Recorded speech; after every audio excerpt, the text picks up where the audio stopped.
Well, Shirley-Ann Fraser-Pryce had a really good start, real electric start, and she's motoring away now. Oh, and Mabomba, she's pulled up. What does the clock stop at? 10.68 seconds for Shirley-Ann Fraser-Pryce. One of the fastest times in history. 10.67. She ran that fantastic personal best last year. Shirley-Ann Fraser-Pryce putting on a textbook 100-metre performance there. Let's watch again in lane 5. She starts really, really well. She believes she can go quicker than the fantastic 10.6 she ran last summer, and opening your season with 10.67. She certainly gets me really excited for the rest of the season and what Shirley-Ann Fraser-Pryce can do. No way, find that time is a really good start from Omanyala. It's Omanyala and Fred Curley in the middle of your picture, and Omanyala working hard. He's doing everything he can to take a home victory, and he does. Ferdinand Omanyala ignites this stadium. Look what that means to this Kenyan crowd. Look what it means to the Kenyan president. Ferdinand Omanyala, he was born in Nairobi. He studies chemistry at the University of Nairobi. He could not be more of a hometown favourite, and they will be partying in Nairobi tonight. Ferdinand Omanyala invited the rest of the world to come and race him, and he has come out on top. Zita Vladarczyk.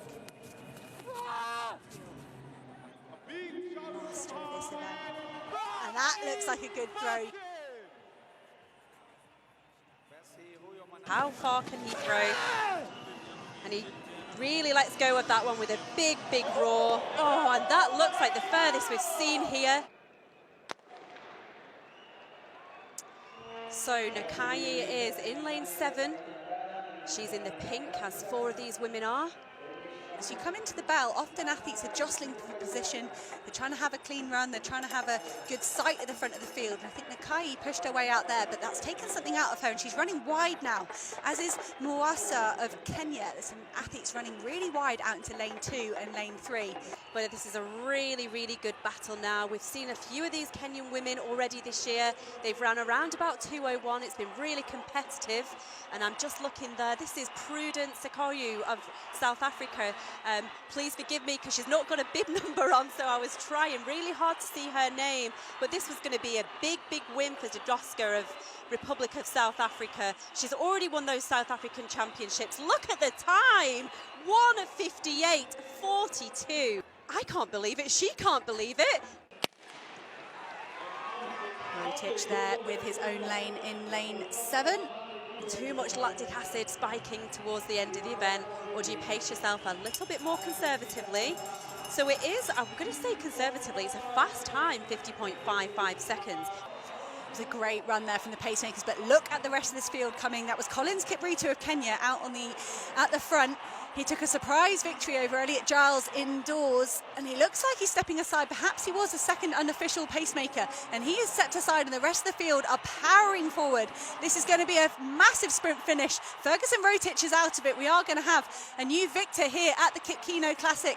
Keep your eye on the time, 1:42, 1:43 at the moment. If these men, yes, could dip almost under that 1 minute and 45 clocking, that would be fantastic here at the Keino Classic. So here we go, 3 3/4 laps. We've got 2 pacemakers there on the outside. You can see Kajelcha there just muscling away round some of the athletes behind her, happy to sit on the pacemaker. These athletes jostle for position. We see this so often in the women's 1500. You want a great position as you come into the bell, and these athletes doing really well to fight for their position but stay out of each other's trouble. Kajelka there, she looks like she's paced it really well. She's always been in contention all the way through this race so far. She's working really, really hard. We can see some of the other athletes dropping off the pace there, but I think it would have been one of the most experienced athletes of Kajelka, hoping that she could take the victory there. And here she goes, still driving those arms. That knee lift is still there all the way to the finish. And this is just going to be outside 4 minutes, I think. And actually, they've pulled it back pretty well over the last 400 metres. Here we go, 4:1.53 seconds. And again, very reminiscent of the distance events that we've seen so far. We've got 2 pacemakers in this one. We've got a really ambitious target of trying to get under 3:34. Abel Kipsang is suddenly all on his own as he heads for the bell. The Ethiopian is powering through the field there, pulling the rest of the field back towards Abel Kipsang. And Hannah, look how strong he is now. You know, you can see the battle going on behind him. Some 30 metres behind him. To be gaining that sort of distance on a world-class field. We can see Tola there. We've got a few bibs that are missing off certain athletes' bibs. Tola there in 4th place. Got a strong finish there from the 2nd place athlete, but 3:31.02.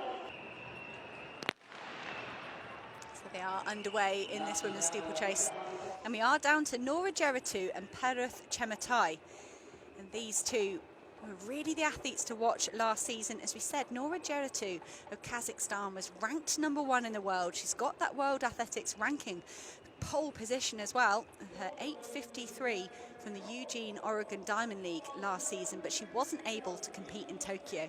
So this is the rematch we've been waiting for all this time.